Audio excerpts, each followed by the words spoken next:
सेवकाः क्षिप्रं हि मानुषे लोके सिद्धिर्भवति कर्मजा।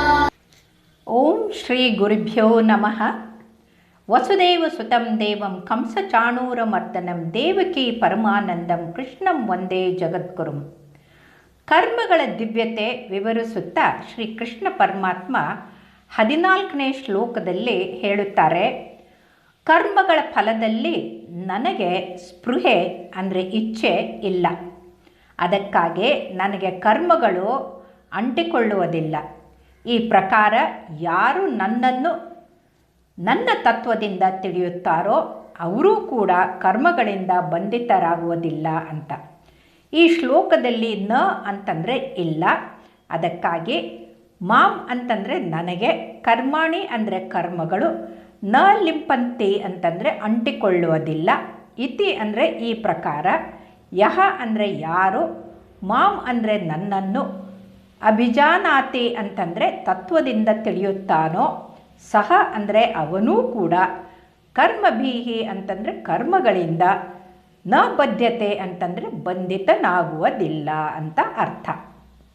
ಹಾಗಾಗಿ ನ ಮಾಂ ಕರ್ಮಾಣಿ ಲಿಂಪಂತಿ ನ ಮೇ ಕರ್ಮಫಲೇ ಸ್ಪೃಹ ಅಂತಂದರೆ ಭಗವಂತ ವಿಶ್ವದ ರಚನೆ ಮತ್ತು ಸಮಸ್ತ ಕರ್ಮ ಮಾಡಿದರೂ ಅವುಗಳೊಂದಿಗೆ ಯಾವ ದೇಹ ಸಂಬಂಧ ಇರುವುದಿಲ್ಲ.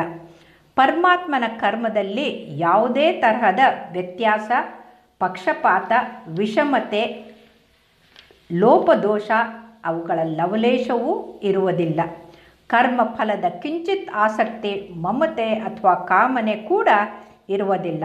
ಆದ್ದರಿಂದ ಭಗವಂತನಿಗೆ ಏನೂ ಅಂಟುಕೊಳ್ಳುವುದಿಲ್ಲ ಅಂತ ಇದರ ತಾತ್ಪರ್ಯ. ಕರ್ಮಭಿ ನರ್ಮ ಸಬದ್ಧತೆ ಅಂತಂದರೆ ಪರಮಾತ್ಮನ ಕರ್ಮ ದಿವ್ಯವಾಗಿದೆ. ಇದೇ ರೀತಿ ಸಂತ ಮಹಾತ್ಮರ ಕರ್ಮಗಳು ಕೂಡ ದಿವ್ಯವಾಗಿವೆ. ದೇವರು, ಸಂತರು, ಮಹಾತ್ಮರು ಅಷ್ಟೇ ಅಲ್ಲ, ಯಾವುದೇ ವ್ಯಕ್ತಿ ನಿಷ್ಕಾಮ ನಿರ್ಮಲ ಕರ್ಮದಿಂದ ದಿವ್ಯತ್ವವನ್ನು ಪಡೆಯಬಹುದು. ನಮ್ಮ ಕರ್ಮಗಳನ್ನು ದಿವ್ಯ ಮಾಡಲು ಸರಳ ಉಪಾಯವೆಂದರೆ ಪ್ರಪಂಚದ ಯಾವುದೇ ವಸ್ತುವನ್ನು ತನ್ನದು ಎಂದುಕೊಳ್ಳದೆ ಪ್ರತಿಯೊಂದು ಪರಮಾತ್ಮನ ಕೃಪೆ ಎಂದುಕೊಂಡು ಪರಮಾತ್ಮ ಸ್ವರೂಪಿ ಸಮಾಜಕ್ಕೆ ಅರ್ಪಿಸಿದರೆ ಆ ಕರ್ಮ ದಿವ್ಯ ಆಗುತ್ತದೆ. ನಿಸ್ವಾರ್ಥ ಸೇವೆ ಮಾಡಲು ಎಲ್ಲರೂ ನಮ್ಮವರು, ಆದರೆ ಪಡೆಯಲು ಯಾರೂ ನಮ್ಮವರಲ್ಲ ಎನ್ನುವ ಭಾವದಿಂದ ಸರ್ವಸ್ವವನ್ನು ಪರಮಾತ್ಮನಿಗೆ ಅರ್ಪಿಸುವುದು ಮುಖ್ಯ. ಇದನ್ನೇ ಸರ್ವಜ್ಞ ಹೇಳುತ್ತಾನೆ, ಆ ದೇವ ಈ ದೇವ ಮಹಾದೇವ ನೆನಬೇಡ, ಆ ದೇವ ಈ ದೇವ ಮಹಾದೇವ ನೆನಬೇಡ, ಭುವನದ ಸಕಲ ಜೀವಾತ್ಮರಿಗೆ ಆದವನೇ ಮಹಾದೇವ ಸರ್ವಜ್ಞ ಅಂತ. ಅಂದರೆ ಲೋಕ ಕಣ್ಯಾಲಕ್ಕೆ ಸಕಲ ಜೀವ ಜಂತುಗಳಿಗೆ ನಿಸ್ವಾರ್ಥ ನಿಷ್ಕಾಮ ಸೇವೆ ಮಾಡಿದವನೇ ದಿವ್ಯ ಸ್ವರೂಪಿ ಮಹಾದೇವನೂ ಆಗುತ್ತಾನೆ ಅಂತ ಅರ್ಥ. 15ನೇ ಶ್ಲೋಕದಲ್ಲಿ ಮುಮುಕ್ಷು ಪುರುಷರ ಉದಾಹರಣೆಯನ್ನು ಕೊಡುತ್ತಾ ಶ್ರೀ ಕೃಷ್ಣ ಪರಮಾತ್ಮ ನಿಷ್ಕಾಮ ಕರ್ತವ್ಯ ಮಾಡಲು ಅರ್ಜುನನಿಗೆ ಆಜ್ಞಾಪಿಸುತ್ತಾರೆ. ಹಿಂದಿನ ಕಾಲದಲ್ಲಿ ಮುಮುಕ್ಷುಗಳು ಕೂಡ ಈ ಪ್ರಕಾರ ತಿಳಿದುಕೊಂಡು ಕರ್ಮವನ್ನು ಮಾಡಿದ್ದರು. ಆದ್ದರಿಂದ ನೀನು ಪೂರ್ವಜರಿಂದ ಸದಾಕಾಲ ಮಾಡಲ್ಪಟ್ಟಂಥ ಈ ಕರ್ಮಗಳನ್ನು ಅವರಂತೆಯೇ ಮಾಡು ಅಂತ ಹೇಳ್ತಾನೆ. ಈ ಶ್ಲೋಕದ ಅಲ್ಲಿ ಪೂರ್ವೇಹಿ ಅಂತಂದರೆ ಹಿಂದಿನ ಕಾಲದಲ್ಲಿ, ಮುಮುಕ್ಷುಭಿ ಅಂತಂದರೆ ಅತೀಂದ್ರಿಯ ಅಪೌರುಷ ಪಡೆದಂಥ ಜೀವನ್ಮುಕ್ತರು. ಅದಕ್ಕೆ ಇಂಗ್ಲೀಷ್ನಲ್ಲಿ ಮಿಸ್ಟಿಕ್ಸ್ ಅಂತಂತೀವಿ. ಅಪಿ ಅಂದರೆ ಕೂಡ, ಏವಂ ಅಂದರೆ ಈ ಪ್ರಕಾರ, ಜ್ಞಾತ್ವಾ ಅಂತಂದರೆ ತಿಳಿದುಕೊಂಡು, ಕೃತಂ ಅಂತಂದರೆ ಮಾಡಿದ್ದಾರೆ, ತಸ್ಮಾತ್ ಅಂತಂದರೆ ಅದಕ್ಕಾಗಿ, ತ್ವಂ ಅಂದರೆ ನೀನು, ಪೂರ್ವತರಂ ಅಂತಂದರೆ ಸದಾಕಾಲ, ಕೃತಂ ಅಂದರೆ ಮಾಡಲ್ಪಟ್ಟ, ಕರ್ಮ ಏವ ಅಂತಂದರೆ ಕರ್ಮಗಳನ್ನೆಲ್ಲ ಅವರಂತೆ, ಕುರು ಅಂದರೆ ಮಾಡು ಅಂತ ಅರ್ಥ.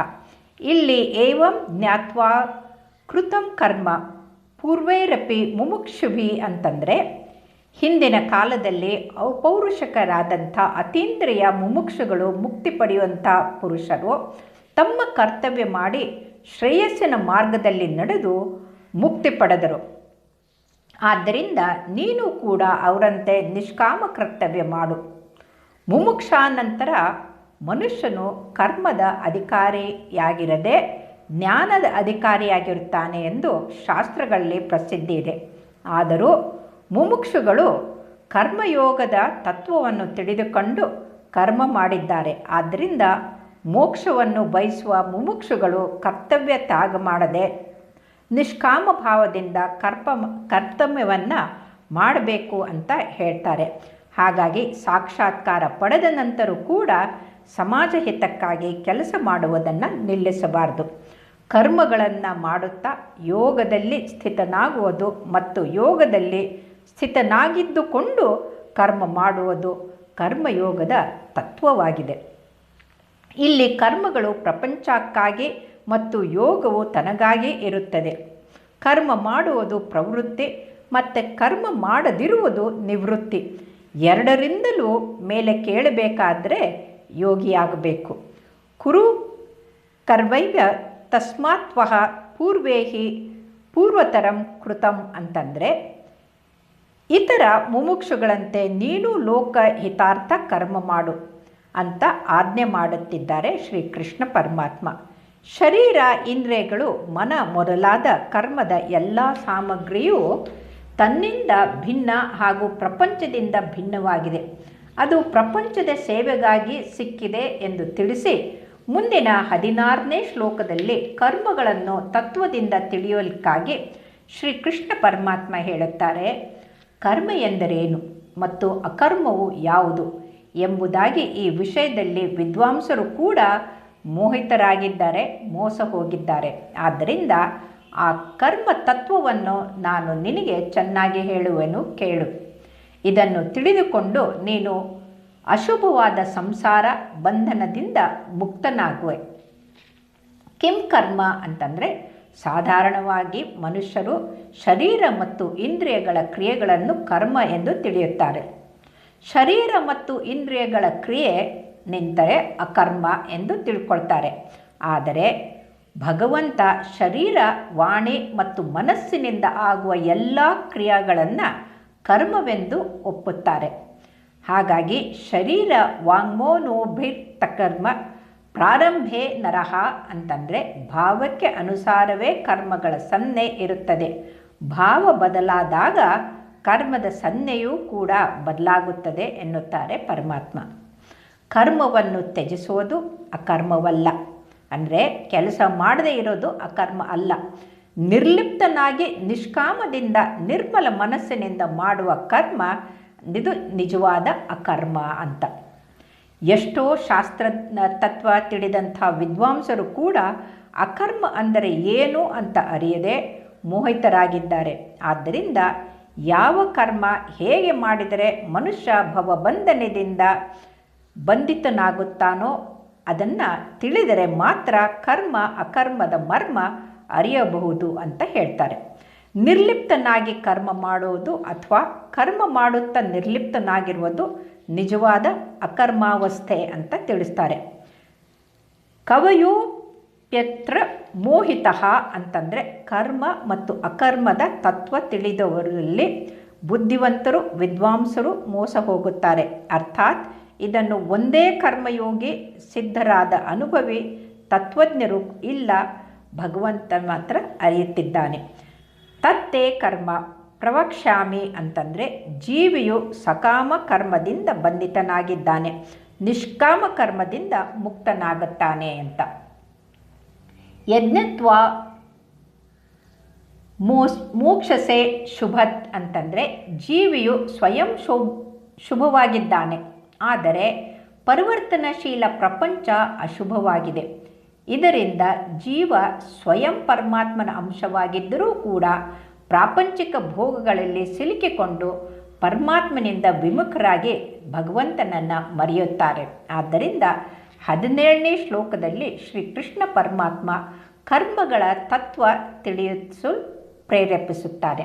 ಹೀಗೆ ಹೇಳುತ್ತಾ ಕರ್ಮಗಳ ತತ್ವವನ್ನು ತಿಳಿಯಬೇಕು ಮತ್ತು ಅಕರ್ಮದ ತತ್ವವನ್ನು ತಿಳಿಯಬೇಕು, ಹಾಗೂ ವಿಕರ್ಮದ ತತ್ವ ಕೂಡ ತಿಳಿಯಬೇಕು. ಏಕೆಂದರೆ ಕರ್ಮಗಳ ಗತಿಯು ಗಹನವಾಗಿದೆ, ಅರ್ಥಾತ್ ತಿಳಿಯಲು ತುಂಬ ಕಠಿಣವಾಗಿದೆ ಅಂತ ತಿಳಿಸ್ತಾರೆ.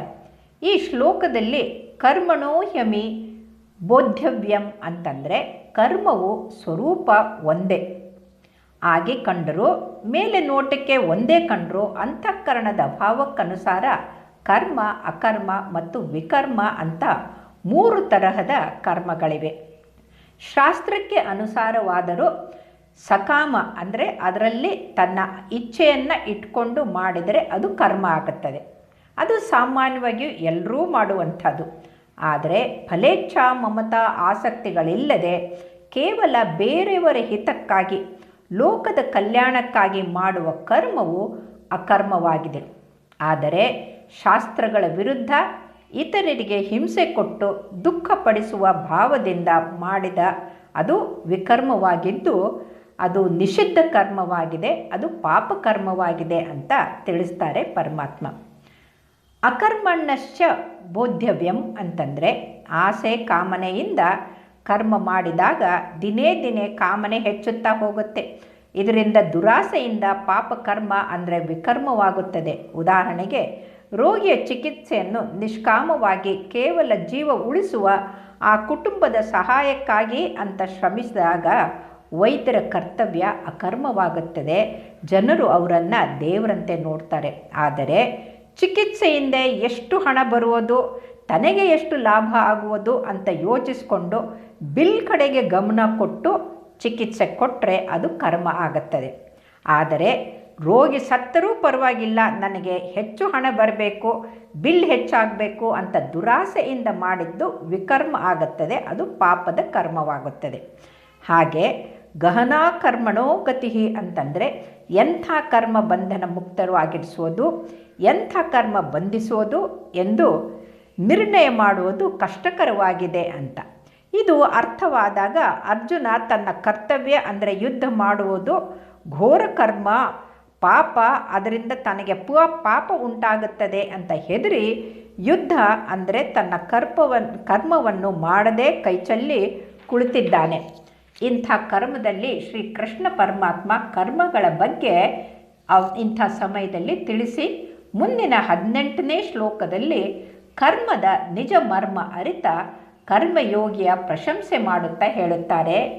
ಯಾವ ವ್ಯಕ್ತಿ ಕರ್ಮದಲ್ಲಿ ಅಕರ್ಮವನ್ನು ನೋಡುತ್ತಾನೋ ಮತ್ತು ಯಾರು ಅಕರ್ಮದಲ್ಲಿ ಕರ್ಮವನ್ನು ನೋಡುತ್ತಾರೋ ಅವನು ಎಲ್ಲರಲ್ಲೂ ಬುದ್ಧಿವಂತನಾಗಿದ್ದಾನೆ, ಅವನು ಯೋಗಿಯಾಗಿದ್ದಾನೆ ಮತ್ತು ಕರ್ಮ ಸಂಪೂರ್ಣವಾಗಿ ಮಾಡುವವನಾಗಿದ್ದಾನೆ, ಅಂದರೆ ಕೃತಕೃತ್ಯನಾಗಿದ್ದಾನೆ ಅಂತ ತಿಳಿಸ್ತಾರೆ. ಕರ್ಮಣ್ಯ ಕರ್ಮಯಃ ಪಶ್ಯೇತ್ ಅಂತಂದರೆ ಕರ್ಮದಲ್ಲಿ ಅಕರ್ಮವನ್ನು ನೋಡುವುದು ಇದರ ತಾತ್ಪರ್ಯ. ಕರ್ಮ ಮಾಡುವಾಗ ಇಲ್ಲ ಮಾಡದಿರುವಾಗ ಅವರಿಂದ ನಿರ್ಲಿಪ್ತರಾಗಿರುವುದೇ ಅಂತಂದರೆ ತನಗಾಗಿ ಏನನ್ನು ಮಾಡದೇ ಇರುವುದು ಅದು ಅಕರ್ಮ ಆಗಿದೆ. ಇಂಥ ಕರ್ಮವನ್ನು ಕೃಷ್ಣ ಪರಮಾತ್ಮ ಮಾಡುತ್ತೇನೆ ಅಂತ ಹೇಳ್ತಾರೆ. ನಾವು ಕೂಡ ಪರಮಾತ್ಮನಂತೆ ಲೋಕ ಕಲ್ಯಾಣಕ್ಕೆ ಕರ್ಮ ಮಾಡಬಹುದು. ಪ್ರತಿಯೊಂದು ಕರ್ಮಕ್ಕೆ ಪ್ರಾರಂಭ ಅಂತ್ಯ ಇದ್ದೇ ಇರುತ್ತದೆ. ಆದರೆ ಸ್ವಯಂ ಪರಿವರ್ತನಾಶೀಲನಾದಂಥ ವ್ಯಕ್ತಿ ಫಲಾಫಲಗಳ ಇಚ್ಛೆ ಇಲ್ಲದೆ ಮಾಡಿದರೆ ಅದಕ್ಕೆ ಫಲೇಸಕ್ತು ನಿಬದ್ಧತೆ ಅಂದರೆ ತನಗಾಗಿ ಏನನ್ನು ಬಯಸದೆ ತನಗಾಗಿ ಏನನ್ನು ಮಾಡದೇ ಇದ್ದರೆ ಅವನು ಸಾಧಕನು ಅಸಂಗತ ನಿರ್ಲಿಪ್ತನಾಗುತ್ತಾನೆ. ಅಕರ್ಮಣಿ ಚ ಕರ್ಮಯಃ ಅಂತಂದರೆ ಕರ್ಮ ಮಾಡುವಾಗ ಇಲ್ಲಿ ಮಾಡದಿರುವಾಗ ನಿತ್ಯ ನಿರಂತರ ನಿರ್ಲಿಪ್ತನಾಗಿರುವುದೇ ಇದರ ಭಾವವಾಗಿದೆ. ಸಬುದ್ಧಿ ಮಾನ್ಮದ್ದು ಶೋಷು ಅಂತಂದರೆ ನಿತ್ಯ ನಿರಂತರ ನಿರ್ಲಿಪ್ತನಾಗಿರುವ ವ್ಯಕ್ತಿಯೇ ನಿಜವಾದ ಕರ್ಮತತ್ವವನ್ನು ತಿಳಿದವನಾಗಿದ್ದಾನೆ. ಸಯುಕ್ತ ಅಂದರೆ ಕರ್ಮಯೋಗಿ ಸಿದ್ಧಿ ಮತ್ತು ಅಸಿದ್ಧಿ ಎರಡರಲ್ಲೂ ಸಮನಾಗಿ ಇರುತ್ತಾನೆ. ಕರ್ಮದ ಫಲ ಸಿಗದಿರಲಿ ಅವನಲ್ಲಿ ಯಾವ ವ್ಯತ್ಯಾಸವೂ ಆಗುವುದಿಲ್ಲ. ಕೃತ್ಸ್ನ್ಯು ಕರ್ಮಕೃತ್ ಅಂತಂದರೆ ಪಡೆಯುವುದು ಬಾಕಿ ಇದೆ ಎಂದರೆ ಮಾಡುವುದು ಬಾಕಿ ಇದೆ ಎಂದು. ಅಂದರೆ ನಮಗೆ ಏನಾದರೂ ಪಡೆಯಲೇಬೇಕು ಅಂತ ಇಚ್ಛೆ ಇರುವವರೆಗೂ ನಮ್ಮಲ್ಲಿ ರಾಗ ಮಮತೆ ಅಳಿಯುವುದಿಲ್ಲ. ಆದ್ದರಿಂದ ಬಂಧ ಮುಕ್ತರಾಗಲು ಅಕರ್ಮ ಮಾಡುವುದು ಮುಖ್ಯ. ಇಂಥವರಿಗೆ ಏನನ್ನೂ ಪಡೆಯುವುದು ಉಳಿಯದಿರುವುದಿಲ್ಲ. ಪರಮ ತೃಪ್ತರಾಗಿ ಪರಮಾತ್ಮನಲ್ಲಿ ಪರಮಾನಂದ ಪಡೆಯುತ್ತಾರೆ. ಆದ್ದರಿಂದ ಬನ್ನಿ ನಾವೆಲ್ಲರೂ ಯಾವುದೇ ವೃತ್ತಿಯಲ್ಲಿ, ಯಾವುದೇ ಹುದ್ದೆಯಲ್ಲಿ, ಯಾವುದೇ ಸಮಯದಲ್ಲಿ ಏನೇ ಮಾಡಿದರೂ ಏನನ್ನೂ ಬಯಸದೆ, ಯಾವ ಆಸೆಯೂ ಇಲ್ಲದೆ ಕೇವಲ ಲೋಕದ ಹಿತಕ್ಕಾಗಿ ಕರ್ಮವನ್ನು ಮಾಡೋಣ. ಶ್ರೀಕೃಷ್ಣಾರ್ಪಣಮಸ್ತು. ಶುಭವಾಗಲಿ.